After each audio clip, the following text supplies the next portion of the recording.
Hi, this is David Thompson again with DocuTech, bringing you episode 11 to our TRIDcast series. At DocuTech, we commit to being industry innovators in technology, compliance, and overall customer satisfaction. And with that drive, we wanted to know what would be helpful information for our clients with the new TILA-RESPA integrated disclosures. These TRIDcast episodes are a direct response from the feedback we received. Today we're privileged to have with us Scott Stuckey, DocuTech's Chief Strategy Officer, and Timothy Rady, one of DocuTech's regulatory compliance specialists. Welcome, gentlemen. Thanks for having us. Thanks, Dave. So today we're going to be talking about the recent developments with the CFPB, and we're just going to bring this up right now. The first thing that we're going to be talking about is this delayed effective date. Let's just read this real quick. The statement was from the CFPB. It says the CFPB will be issuing a proposed amendment to delay the effective date of the known before you owe rule until October 1st, 2015. We made this decision to correct an administrative error that we just discovered in meeting the requirements under federal law, which would have delayed the effective date of the rule by 2 weeks. We further believe that the additional time included in the proposed effective date would better accommodate the interests of many consumers and providers whose families will be busy with the transition to new school year at the time. So looking at that, Scott, I would like your opinion. What was this administrative error? No, the Bureau didn't disclose what the administrative error was. The rules that they're subject to provide, according to Dodd-Frank, are subject to the Administrative Procedures Act. So my assumption is there was a technical glitch with the rules they had to follow for the Administrative Procedures Act, which was the administrative error. But the Bureau in particular, at least as far as I'm aware, has not disclosed what the issue was. Actually, they did. Did they? They did with the proposed rule. When excuse me, when an agency comes out with a major substantive rule, according to the Congressional Review Act, they're supposed to submit it 60 days before the effective date, and the CFPB missed that by a few days.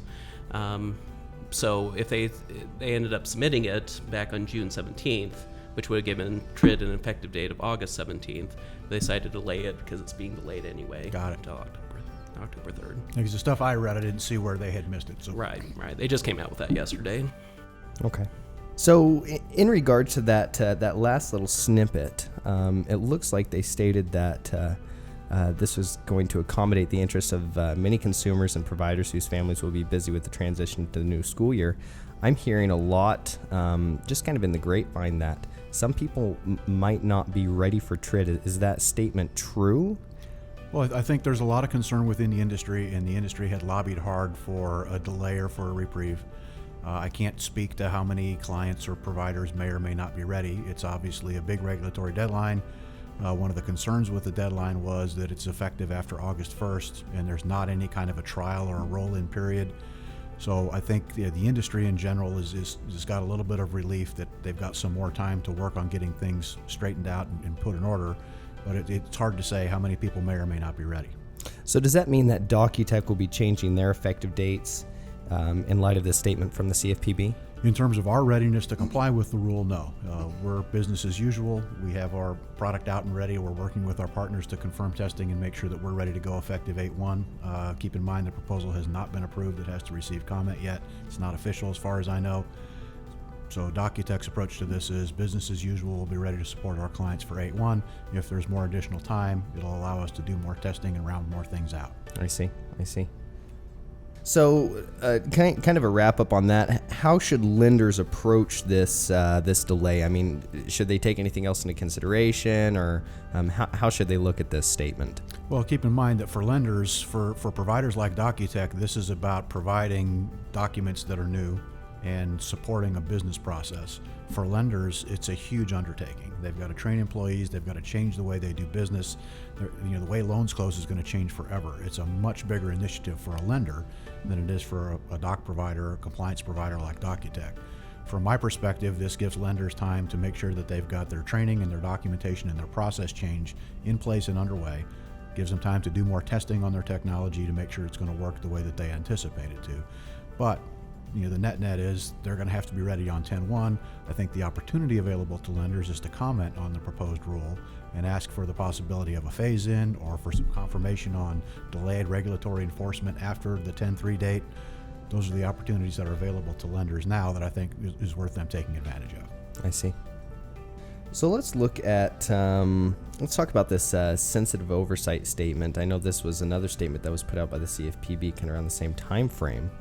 And I'm just going to read this real quick for our listeners.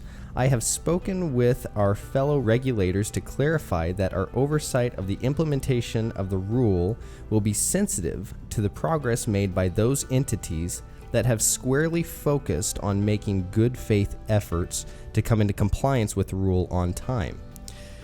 And it goes on to say, consistent with the approach we took to implementation of the Title 14 mortgage rules in the early months after the effective dates in January 2014, which has worked out well. Let's kind of talk about that sensitive oversight rule. Maybe kind of give me an overview. Do we know what sensitive oversight means? I don't think there's anything in that statement that's definitive. Okay. I think the Bureau was trying to take some pressure off of lenders because lenders were feeling a lot of pressure about an 8/1 regulatory effective date. Bureau is trying to say, hey, we're not going to be tremendously draconian, but I don't see anything in there that's defining what exactly does that mean. Does sensitive mean this or that? It doesn't really say. It says that they'll be sensitive. It kind of is what it is. From my perspective, lenders need to have their act together when the regulatory law goes into effect. They need to be doing best practice. They need to have their process and documentation in place, and they need to be prepared to defend their actions in the event that they get audited by the CFPB. I see. So they compare it to the Title 14 mortgage rules. Do we have any background on that and kind of the measures that they took with that? They said that they had some kind of the same thing that was going on with that rule. As I recall, Title 14 was about ATR. Yeah, it's about ATR and about 5 other rules. Yeah, so ATR was the big one, from the origination side of the business, right? And in ATR, the Bureau, they didn't immediately show up the next day and say, okay, you're not doing this right, and issue fines and penalties. So I think you can draw a correlation between what happened when the ability to repay, rule went into effect, I believe, last January. Lenders can say, okay, what was my experience with the Bureau at that point in time when they came in to review my process, my documents, etc. Essentially what they're saying is they're going to be similar. I think you can draw a correlation between what their experience was then and what their experience may be going forward. Okay. And kind of the same thing with the good faith effort statement. I know it says squarely focused on making good faith efforts. Kind of the same thing. It's just very, I just think it's very, very vague. And I think lenders are feeling under the microscope, and there's a lot of pressure on them. Margins are getting compressed. Costs are being added dramatically in the compliance side of their operation, and they're just going to have to make sure that they've got their processes put together, their documentation square, their T's crossed, their I's dotted. CFPB's job is to enforce the rules and be the regulator, and they're going to do their job, and lenders need to be prepared for that. Yeah. So kind of an overall takeaway from that would be more for our implementation compliance perspective. I mean, let's just be prepared. We're going to take into consideration that you're doing the best that you can, but we want to see that you are doing the best that you can, basically. I think from my perspective, David, I think the most important thing for a lender to understand is there is no get out of jail free card. Yeah. Yeah. So the last thing I'd like to talk about today is I know that there's a fact sheet that was put out, and I wanted to ask you, Timothy, maybe enlighten us. What's this fact sheet for, and maybe give us some insight on how we can view this and look at this a little bit. So there was a lot of confusion in the industry when the new rule came out as to when you would need to provide a revised closing disclosure and whether you would need to reset the 3 business day before closing waiting period beforehand. So this fact sheet was CFPB coming out and clarifying what's already written in the rule, which is that you only need to reset the 3-day review period if the APR increases out of tolerance, a prepayment penalty is added, and the basic loan product switches. In all other cases, you really do not have to reset the 3-day waiting rule. If you have a change of circumstance that is due to any other factor, you can go ahead and proceed to closing and provide the revised closing disclosure there. The one caveat there is if the borrower does request to review the closing disclosure before closing, you do have to give them an extra business day in order to review it. Was that all on the fact sheet? Is that That's basically pretty it? much it. That's pretty much it. That's why I was just kind of shaking. One thing you may want to talk about there that you may want to mention is that that's the big process change, right? Okay. Is this getting the documents out with a 72-hour review window, and that's what's going to change the way the industry works. What people are freaking out about is all the rule requires is that I deliver you that closing disclosure and allow you 72 hours prior to closing. The closing disclosure that you receive 72 hours in advance will not be the closing disclosure that you settle with. There's no way. It's not going to happen. You will have complied with the law when I get it to you, but things like HOA rekeys, escrow items, prepaid interest, anything that's a daily item is potentially going to change as soon as that thing wiggles. Anything that happens from a property inspection walkthrough on a purchase that requires a change in the purchase amount or in the down payment amount, that's all going to change, and it's all completely okay to change on that closing disclosure. And then you get there 72 hours later, and the numbers are going to be somewhat different. There isn't any way that document is going to be exactly the same, particularly in a purchase transaction. In looking at this, these statements by the CFPB, kind of as an overall takeaway, what would you gentlemen say for our listeners is kind of an overall takeaway for them? What should they walk away with from this TRIDcast?